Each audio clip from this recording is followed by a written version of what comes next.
This segment is brought to you by JigMasters Jigs. When in doubt, get the jig out. Go to JigMasters.com and use promo code PNF20 and save 20% off your next jig order today.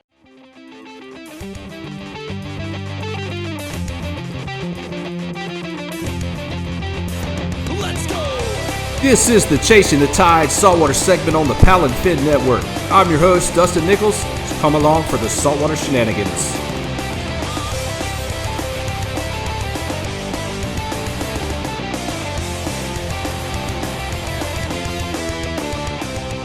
Hey everybody, welcome to Chasing the Tide saltwater segment here. I'm your host, Dustin Nichols. Tonight we got a special guest, Ty Sutherland from YouTube Miles Out. What? Oh man, how about that, dude?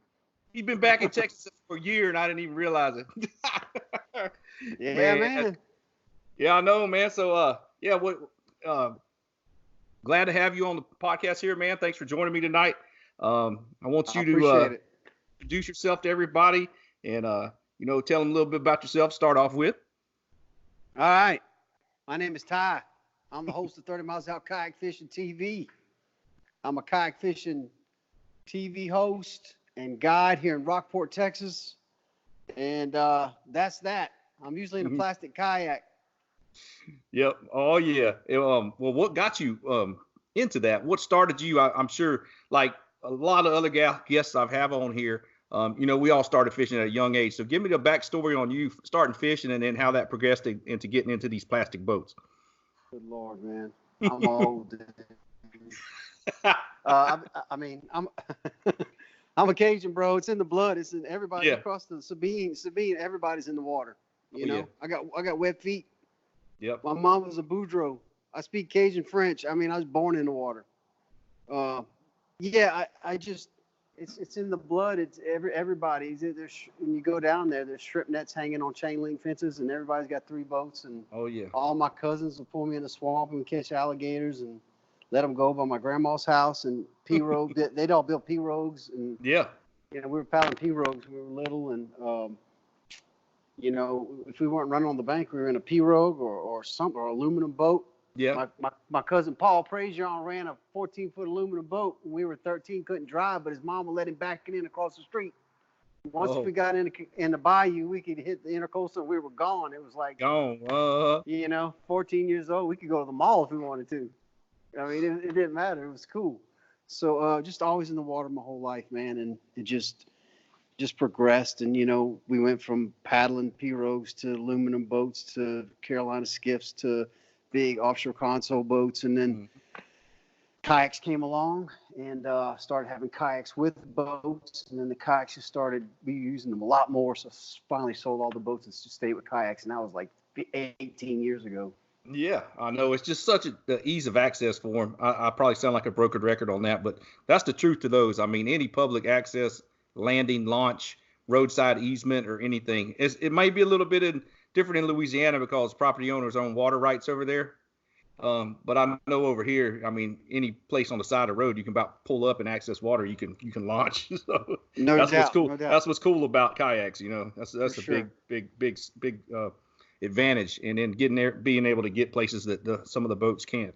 And in Texas, we have plenty of flats, plenty of water to go around, man. It's everywhere. Too much. I mean, even as popular as fishing is and wade fishing, everybody get out there in their boats and enjoying the water. I mean, there's still days on the weekend that you can go out and find isolated water in a kayak by yourself. Yeah. It's still out. It's still out there. Yeah, man. Even a popular kayak launch, if you're willing to paddle more than a quarter mile, you can get away from people. Oh, yeah. And, there's just plenty of water to go around, man. Big state. It's a big state, dude. Yeah, we're fortunate for what we have here and that we're able to enjoy the outdoors and the fishing. So, no doubt. Stokes, you're back over here because you were in Pensacola for a little while before you came here. Came back to Texas. Teresa and I we were in Rockport here 3.5 years ago, 4 years ago, and we had to move to Pensacola for the show and for some family stuff, and so we moved over there and stayed our 3 years, did what we had to do, still grinded the show full time over there. Yeah. And then and guided over there. And then we came right back over here about 10 months ago, and just jumped right back in where we left off. Right back in. Yep. Yeah. Yeah, that's cool, man. You got a pretty good following going on, man. I know I followed you for once I found out about all this YouTube stuff. I might be a little bit newer to kayak fishing. Probably going on 6 or 7 years now. Yeah, I didn't even really know YouTube had all that stuff until about 3 or 4 years ago. I just was out of the loop on that, on the content stuff. So I think my first episode was over 10 years ago. So, yeah. I mean, we've been doing it for a while. Dang, breaking the boundaries coming out. Yeah. I was one of the only ones in the beginning, and it was really cool to watch. It's been cool to watch it grow over the years, Yes. Yeah. So really cool. It is. I've noticed you really got to have a regular schedule to really build your followers. You got to have something at least every week, because I know I don't get a chance to do that. And I know I'm like, whatever, it's all good. I just put it out there to put it out there. When I get a chance to film, I'll film. But most of the time, I'm doing bass tournaments too on top of the saltwater stuff. So it's just, man, it gets to be hectic. I try to film over in I just went and fished that Hobie Bass Open Series on Seminole, and I had a kidney stone when I was over there on the water pre-fishing. Ooh, not good. Yeah, it was not good. And then I tried to fish the first day of the tournament and barely was on the water. And then the Sunday, it was a 2-day event. I was just like, man, I was about half a mile away from the second spot. I was going to try to focus on that morning, a different area than Saturday. And it hit me. It just came in waves. And I was just like, man, I'm going back to the truck. I went back to the truck. I packed my stuff up, went back to the cabin, packed my stuff, and got on the road and came home. Like, that's how bad I was hurting, man. I don't wish a kidney stone on anybody. Amen. That jump was brutal, man. Whoo. So Pensacola, tell me, you enjoyed that fishery over there. I know there's some really cool backwater creeks and rivers and stuff similar to like some of the stuff I like to fish over here that I can find sometimes. It looks like it's a pretty cool area over there. I've never fished that area. It's much different, much different. It's all that snow white sand, which comes from the Appalachian Mountains, and it washes down the creeks and rivers and all, and just dumps it on the beaches. And see, it's in the creeks, it's in the yard. Yep. Mm-hmm. The yard was full of sand, so it makes for a much different environment. There's no mud, there's no mosquitoes. It's that sugar sand. Yeah, so mosquitoes need mud to breed. So we didn't have mosquitoes. We left the windows open a lot. So it's a much different environment. It was a lot more subtropic, and which calls for a lot of different species. Yeah. So it was fun, being able to be in a kayak and chase sailfish and mahi 100 yards off the beach. And right. You're a lot closer to that continental shelf drop compared to what we are here. Here you got to go 30 miles to get to 100 foot of water. There you go, half mile offshore and you're in 200 foot almost. I could cast from the beach and hit blue water. Yeah. So I got spooled on one episode by a kingfish throwing off the beach. So it was a much different environment. So it was fun. The variety was amazing, and we really enjoyed it.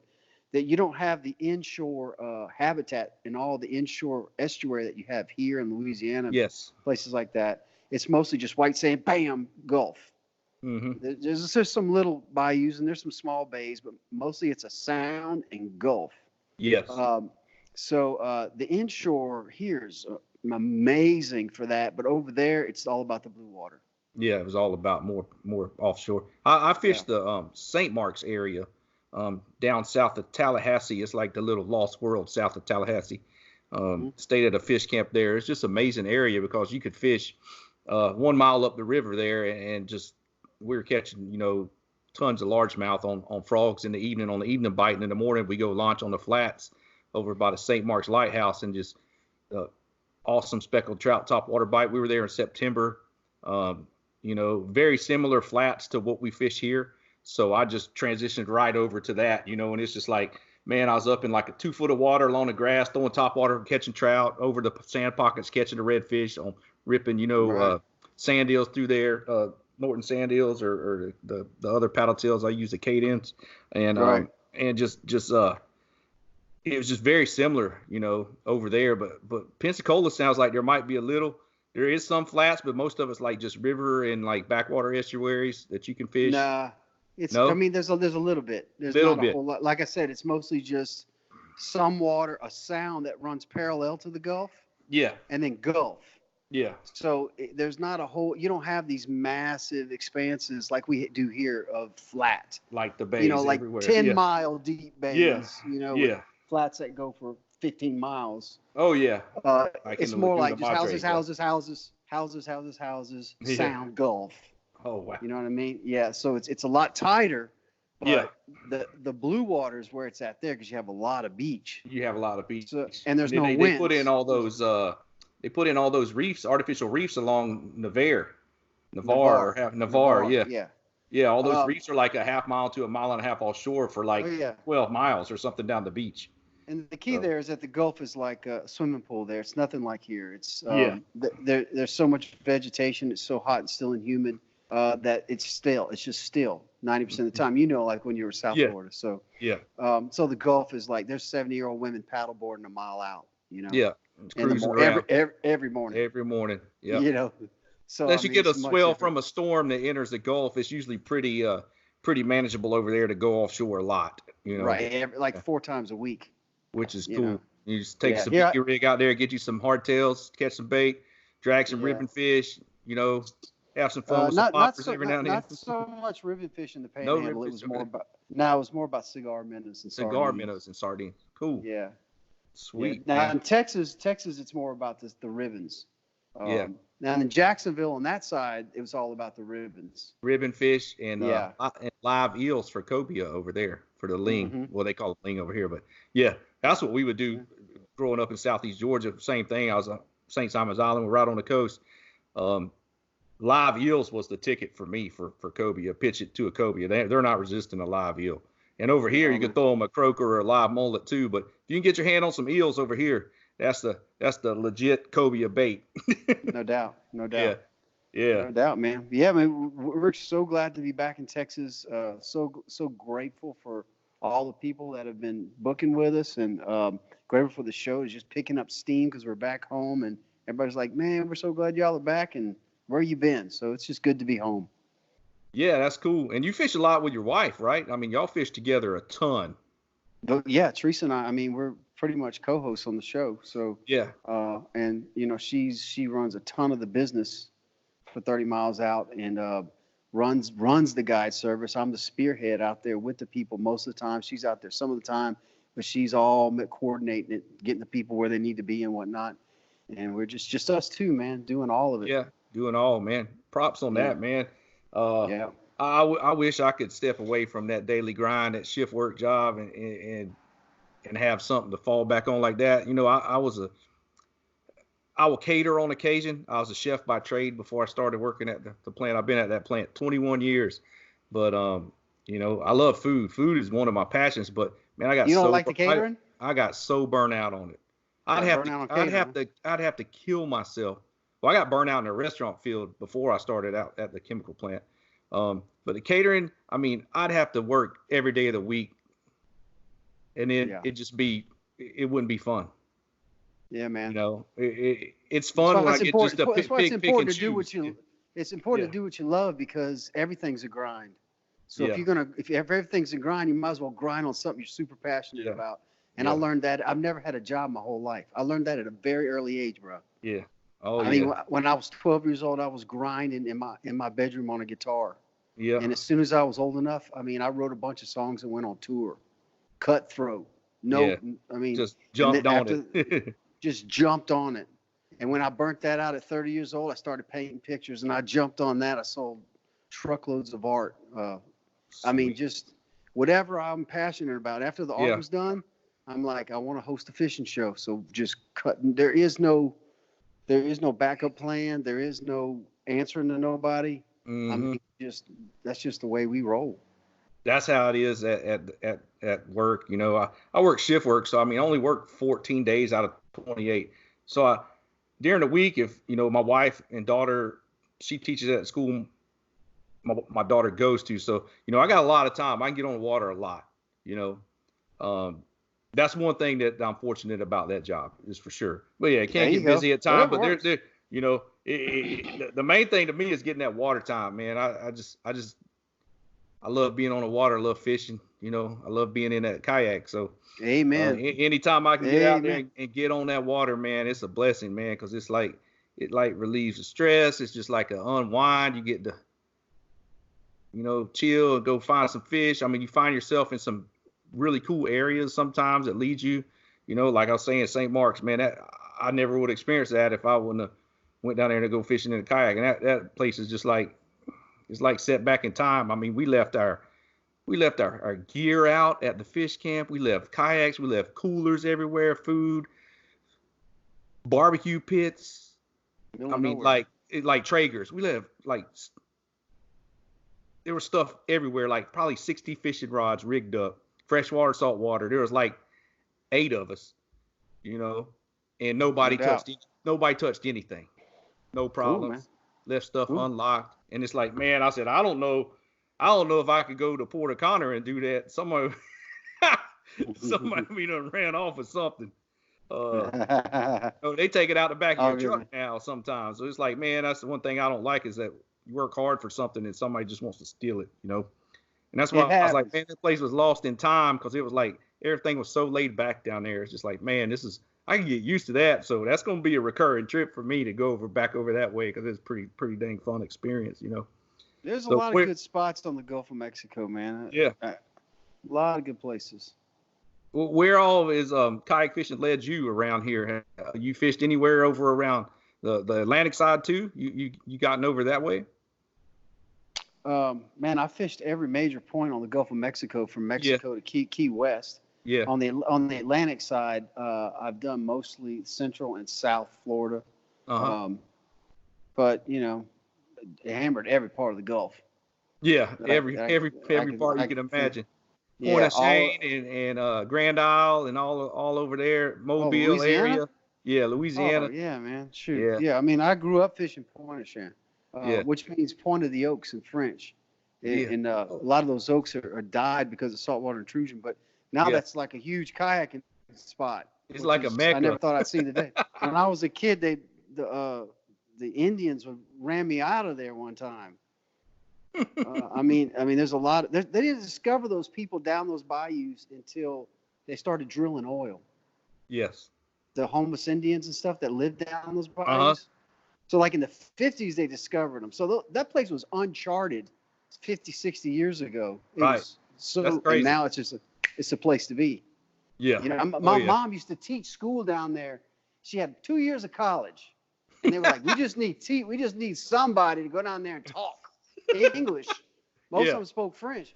And my mom said not a one of them had shoes on. I mean, she could tell you some stories about like Dulac, like teaching in Dulac in 1965. Wow. Blow your mind. But I mean, it's another world then. But now it's like the kayaking mecca. Oh, I know. There's kayaks down every bayou, Grand Isle, Dulac, Point of Shane, Dularge, all of them. There's kayaks everywhere. It's amazing. Yeah. But Texas, man, I really enjoy being back in Texas. I love to go visit places, but it is awesome to be here and be anchored and just be, taking all these people fishing and fishing with all these people. It's awesome. Yeah, I know. We going to get together and hit it. I'm going to get you over here my way. We're going to get on the water over here and get on some fish. I'd love to try that area. The what do they call that river? What's the name of that river over there? Lavaca River, and then Garcitas Creek, and then we got another one called Slaybach, Placido Creek. This time of year we get them cool fronts and cold fronts come in, and they just like to stack up in them river estuaries off the main bay. Gotta try it. Try it. And there's still fish there through the spring. I don't think a lot of boaters will be listening to this podcast, but a lot of people ditch that river after the cold weather. But there's fishing there. There's fishing there all the time. Definitely good redfish. There's some good redfishing in the marsh areas around there. Gets pretty dang sweet in the fall. Love to try it. Yeah. I was catching them on frogs in October. Bass frogs and I ripped chatterbaits down grass lines and just transitioned to freshwater baits to saltwater, and they work. So it's always fun to try new techniques and stuff. You got anything you'd like to share with some of the listeners, anybody maybe just starting out or something. Oh yeah, no doubt. I'm Tips looking and at some techniques. stuff on my wall. Sweet. Check this out. Everybody knows about fish bites, right? Yeah. And we've been throwing gulp over here, especially guide and gulp shrimp for just years, right? And Yes. but they're super fragile. So everybody goes through a pack a day, and we're having 100 fish days with gulp shrimp. Yeah. And they dry out too if they're kept out of the water too long. They dry out, but they melt and they disperse scent. Yeah. And then here comes Fish Bites with their version, The Fight Club. Fight Club. So what happened was they basically made a gulp that was about 3 times tougher. So now we got that scent dispersion, but it's a lot tougher. Yeah. So for somebody starting out, man, I mean, this is a search bait for me, but Right. Somebody starting out, holy smokes, it's almost like using live bait. Yeah. They're retooling all the stuff. They're kind of hard to find right now. We have some at Tackletown. But yeah, in Rockport. That's in Rockport. Yeah, for all the Texas listeners. Yeah. Yeah, that's Tackletown and Rockport. But I think there's a couple places that fishing that living real salty. Portland, I think, has them. Yeah, those things are tough right there. You know, I fished with a couple of the paddle tails. They're pretty cool on the redfish. You know, it'll draw them out. Yep. Yeah, it's a great way to find specks too. Find schoolies and mid-sized specks, and then you can start kind of culling them out with bigger baits. Yeah.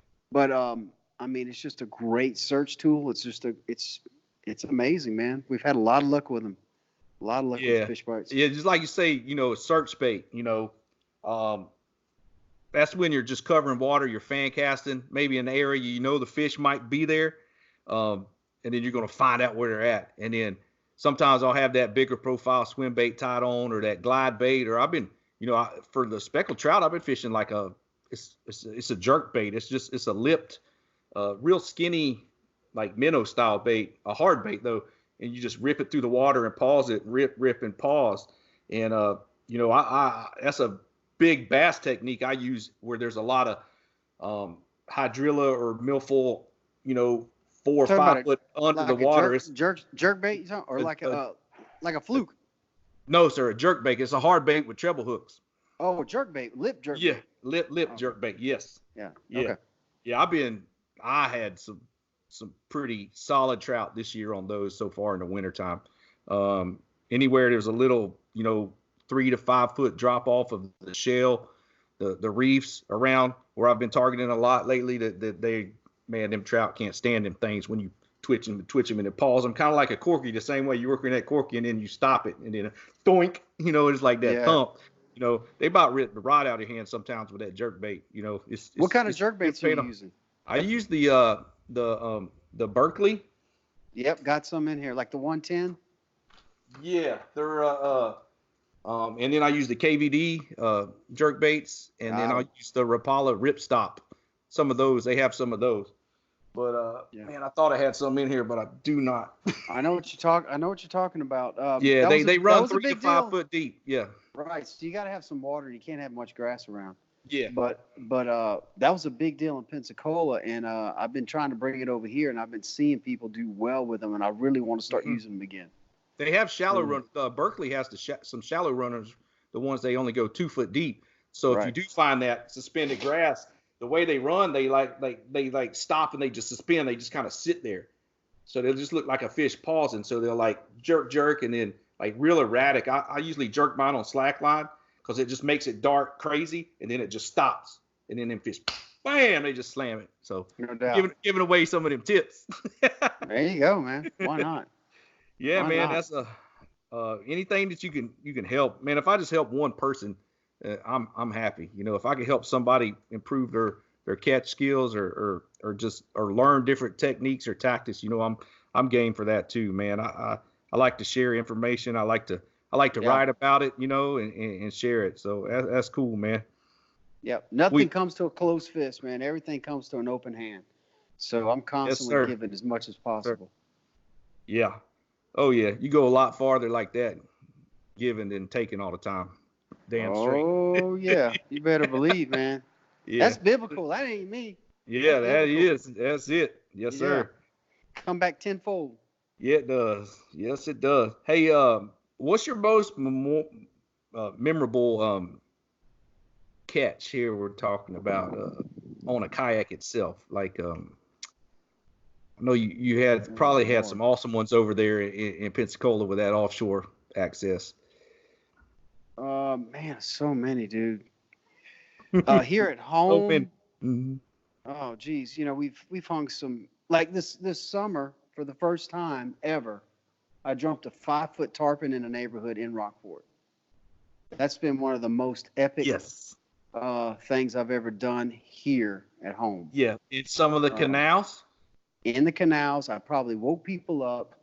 I mean, I'm talking swam, wham, like jumping 5 feet in the air. At night? Houses, no, early morning. Early in the morning. Houses, canals, like at daybreak.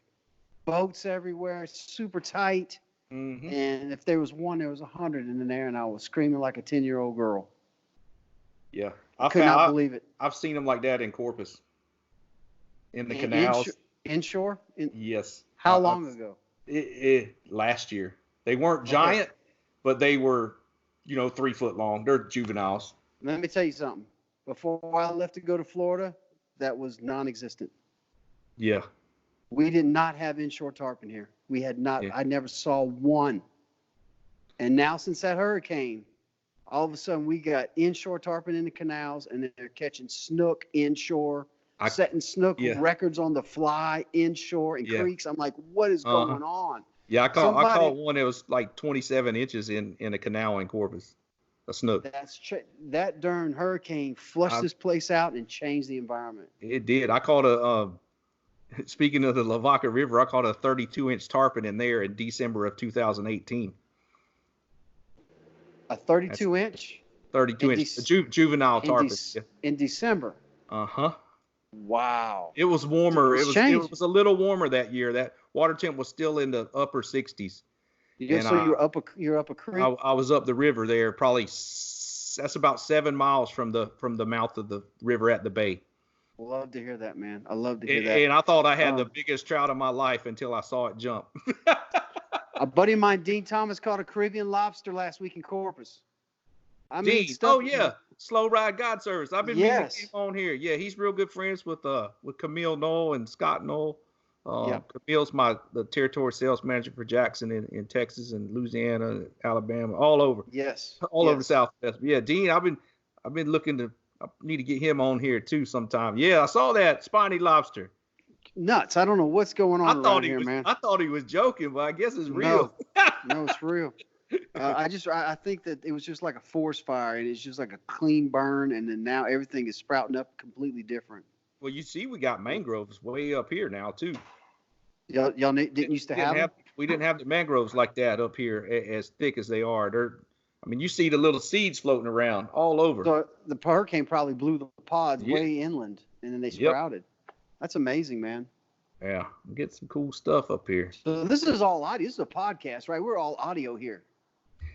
No, this will go on YouTube also. It'll go. So you post it on YouTube. Yes, so when sir. I hold up something, when you hold up something, they'll be able to see it. Yeah. Right on YouTube. Yeah. All right, man. Yeah. I was wondering about the fish bites. Yeah. Oh yeah, they'll be able to see them on YouTube. I'll share that link too. We post it. That's why we record the audio and the video both. Killer. Figure we put it out there on YouTube and have a little more something else for somebody else if they want to actually watch it and look at my ugly face, and then they can look at my ugly face. Oh man. So redfish. Let's talk about redfish for a minute. All right. You like chasing them? Always. Very visual fish. So I'm always sight casting them. Really enjoy red fishing, man. My whole life, sight casting. I think for 10 years I did it on the fly. Never to touch a spinning rod for 10 years. Wow. Did nothing but push pole and sight cast redfish. And then after 10, I started mixing it back up again, but I'm still got it in my brain to stand, push pole, sight cast. Oh, yeah. Super light stuff, super light tackle. Yeah, I like to get them on the lighter spinning outfit with those bugs lures, when you sight cast them, or those little crank across and crank a crab or whatever they're called. Yeah, crank a crab. Anything light, because them things, man, they just put up a fight. You can have a bait caster with 20-pound braid and they still going to rip it off, Yeah, they're just fun fish to catch, you know, and they're so plentiful now. They've come back really strong. In my area, I've noticed over the past, 5 to 7 years, the same thing with speckled trout. Same thing. Once they drop that limit to 5 trout, and they put that slot on that one fish over 25, the trout fishes went through the roof too. The past few years, it's been a lot of fish, a lot of solid fish lately. I'm glad you're noticing a difference from that. I was wondering if that would help. I'm sure it did. Yeah, they just went to that up there on the north coast too, north of Colorado River. So that hopefully it'll help them out up there too, because I've noticed it down here over the years. So, but man, redfish. I know I'm getting off topic again, but from before talking about the trout coming back, but man, there's nothing like being in that marsh and being in that shallow water and just seeing them cruising and sometimes I'll just sit and watch them, man. I'll just sit and watch them tailing and rooting around in the mud and just sitting there looking at them. And then you'll hear sound like a toilet flush. It's like the big old redfish just blew something up. And you're way like back in the grass. Way back in the grass. Yep. Mm-hmm. Man, there's nothing else like that sometimes when you can see them doing that and get them to eat. That's awesome. That's awesome, man. I put trees on the nose of the solo skiff and right on. Yeah, see that behind you. I stand on the platform in the back and I have a 12-foot push pole and we'll sight cast them like that, man, and that's a lot of fun. A whole lot of fun. Oh yeah, man. I'll try to stand up as much as I can. I fish out of a hybrid kayak, the Kilroy HD, and a lot once I got it last year in September, and man, I can stand up and move that thing around with a pole, no problem. Man, that thing just glides through the gas. Kilroy HD, man, I've seen it. Yeah, it's Jackson. Like? It's a hybrid. It's a sit inside. It's more like a canoe and kayak hybrid. There's no scupper holes, so there's no drag. It glides. It's 12 foot 10 inches long. It's 35 inches wide. It just cruises through the water, man. Paddling. I'll do 8-9 miles paddling. It's not a pedal drive. I have those too, but a lot of times in the marsh, I find myself paddling a lot. Right. There's some areas here you can slide in and find them little back lakes, man, and it gets so good sometimes.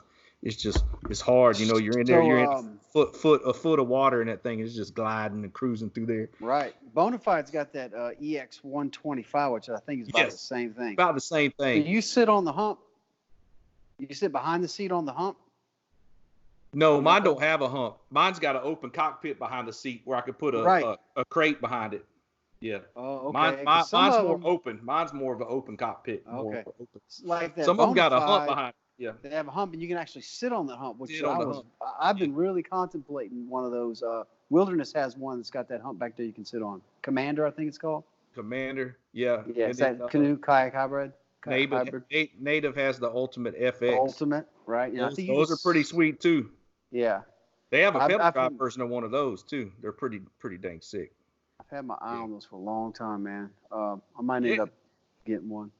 Yeah, they're pretty cool because there's no drag. I mean, the only thing you gotta, if it rains, you get some water in there, but you got a sponge or a little small handheld bilge pump. It's all good.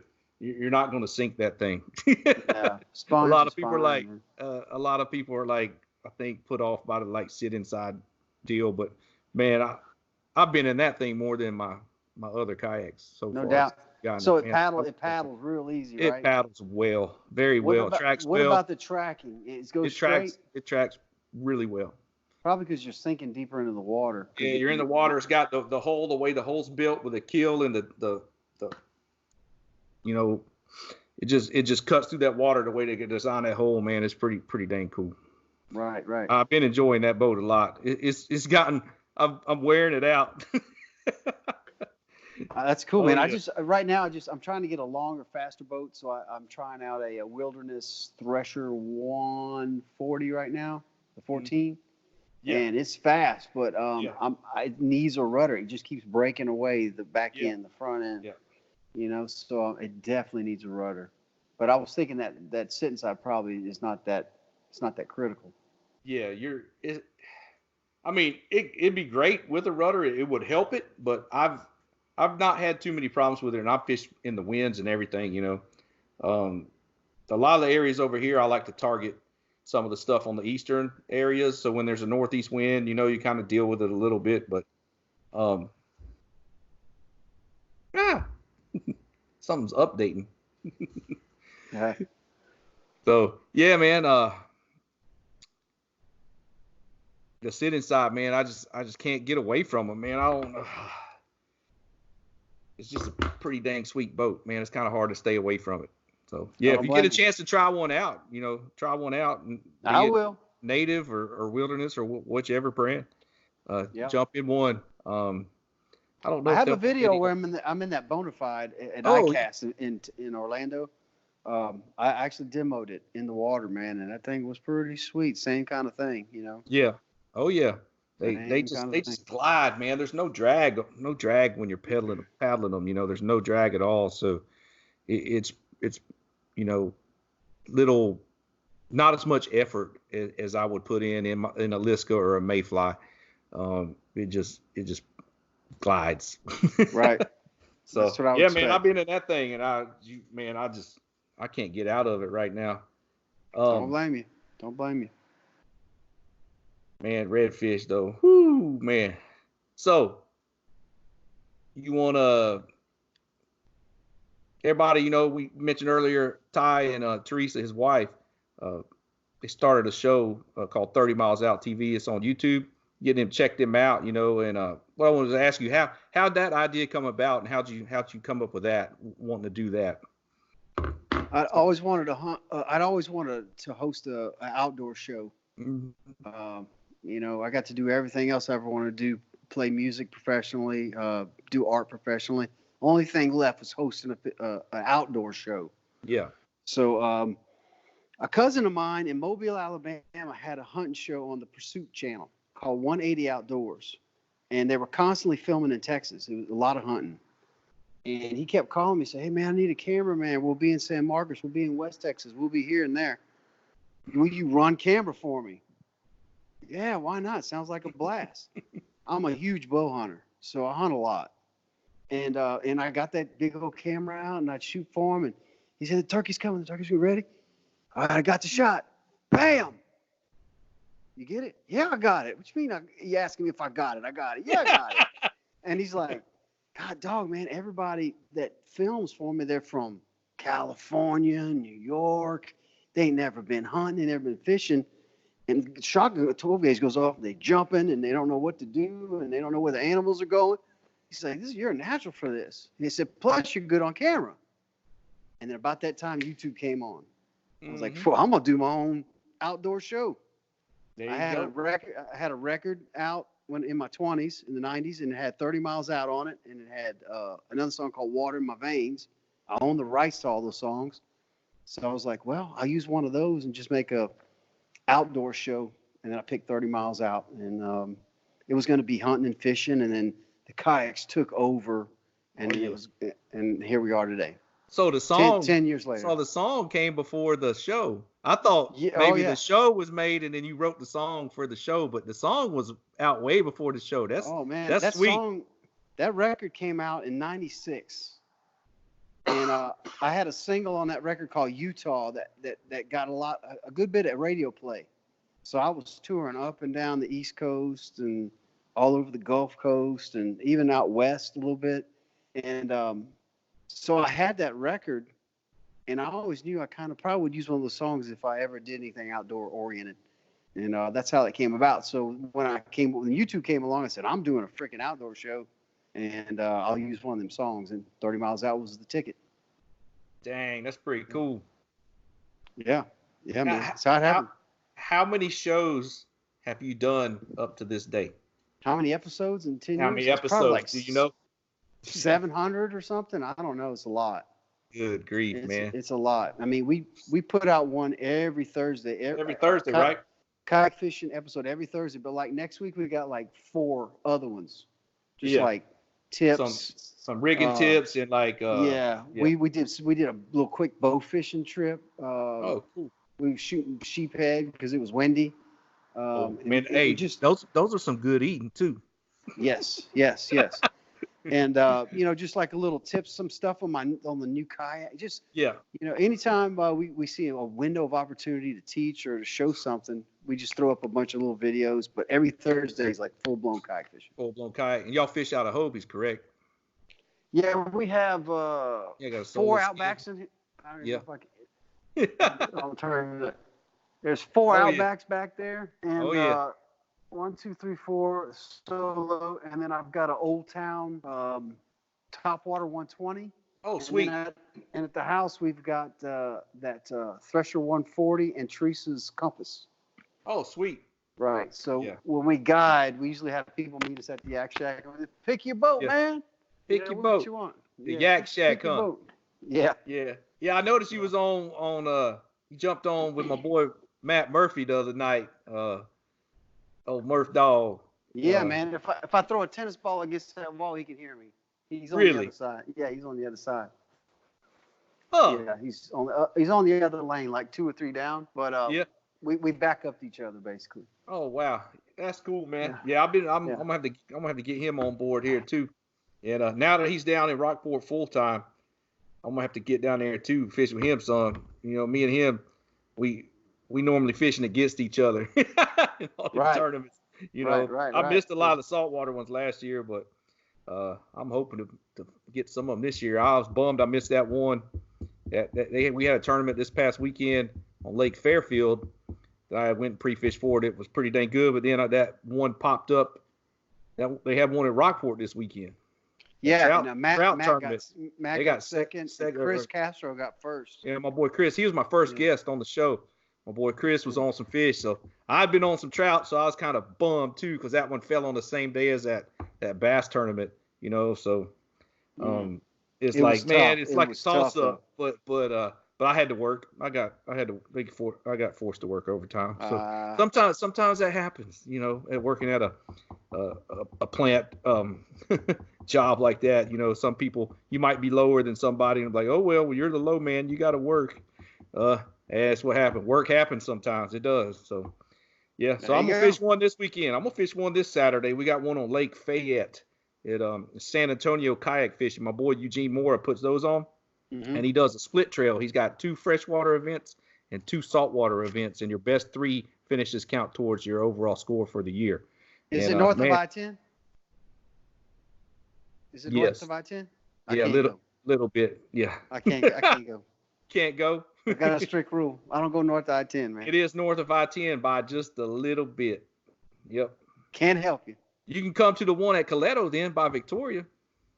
We'll have a couple on Coletto this year. I think Kayak Fishing Texas has one, and in Southeast Texas Kayak Bass League, we also have one on there. Now, we fish and hunt that lake. I hunted that lake this winter.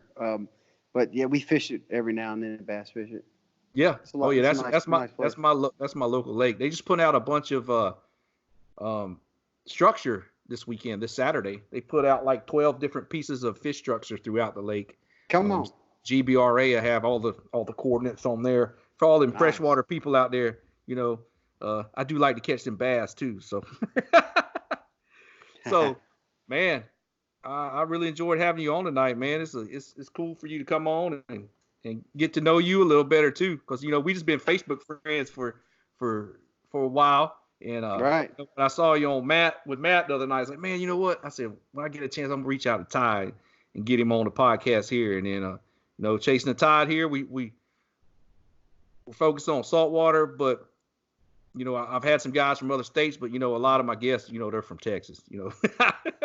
Yeah. We get a Texas love right now, but yes, I'm gonna branch out. I got some guys in California that spearfish off of their yaks. I'm gonna try to get some of them guys on, and then and there's just a lot of good anglers all up and down the eastern seaboard too. I've had a few on, so but I man, like I said, I really appreciate you coming on and talking about some fishing, talking about 30 miles out, how it started. Everything going from there, and you got anything you want to share, give thanks to somebody or some sponsor shout outs or anything, that man, the stage is yours, brother. You could give some love. Yeah, man, I like to thank everybody that's booked with us for the spring season, man. It's going crazy. The calendar's filling up fast, and just all my normal guys lose, man. such a great relationship with Luz. And all you bass guys know about Luz. And Me too. It's taking over the saltwater world now. Yes, sir. And then Mariner Sales and Fish Fights and Fish Fights Company, which is Fight Club stuff. And yes, sir. Man, just all the people we work with, just super grateful. And we're looking forward to an awesome 2020. Yeah, that's for sure, man. Well, cool deal. I'm with you on the same boat on them Luz reels. So, man, I can't say enough good things about them. Even in saltwater too, they've been holding up tremendously. That new custom team light they got is freaking sweet. That 4-ouncer? Yeah, 4-ouncer? 4.3, and then with the rod, I got it on. It's not Can't even 8. Feel it. 8 ounces man. With the rod and reel combo. Oh man, yeah, they're ridiculously light, man. Yeah, I've got a horde of them, and I just use them all, and I love them, man. Absolutely love them. I got my rods for my bass fishing, and I got my separate rods for my saltwater. There's, different actions, different, I usually get my reel, my rod handle shorten up a little bit, because on a kayak, you don't want that big old handle sticking you in your gut. So, I got a little bit smaller handle, especially when you're working top water. So you just get that twitch of that wrist, and that handle's not beating you in your PFD, because I like to wear my PFD at all times. I like to be safe on the water. You wear a big, you wear the full PFD. I wear NRS Chinook. Yes. Yeah. Okay. Yeah, I do. Yeah, I know the inflatables are probably a little more room. You got a little more room. Yeah, I'm in the Hobie inflatable. Yes. And I just started using that sucker. I don't notice it at all, man. It's not bad. Yeah. I just wondered. I'm just not accustomed to that one. I've been used to those little mesh back ones, the Chinook or the. I got some of those too. I've just been so used to those. I just kind of stayed in them. Mm-hmm. And NRS is a great company. They make some great products too. So I've been supporting them for a while. And I got 2 of them in here. So, shoot, man. Once again, man, I thank you for coming on. I'm gonna wrap this up. Thanks everybody for tuning in. Chasing the Tide Saltwater segment here on the Paddle and Fin Podcast Network, and we'll catch you next time. Whew. What? Go check out the website, guys. Paddle the letter N and fin.com. Also check out YouTube. youtube.com/paddle and fin. If you got a question, comment, want to hear from a future guest, feel free to email us at paddle, the letter N and fin @gmail.com. Don't forget to follow us on social media. We're doing giveaways, announcements, things like that at Facebook and Instagram at paddle and fin. Shout out to our show supporters, Rocktown Adventures, Loveland Canoe and Kayak, Hammered Lures, Fish Mob Lures, TRC Covers, Ketch Products. Go to ketchproducts.com. You could put the Paddle and Fin logo right on your catch board. Don't forget to go over and pick up your JigMasters Jigs. Use promo code PNF20 and save 20% today. Don't forget to rate and review the podcast on whatever platform you're listening to. It helps grow the audience, helps others find our podcast. So please drop a 5-star rating in on the podcast platform you're listening on. Don't forget about the recycled plastics program, you guys. Take your used plastic baits, put them in an envelope, mail them to the address in the show notes. Our man Eric Richards at Hammered Lures melts those down, makes new baits, and donates them to various chapters of Heroes on the Water.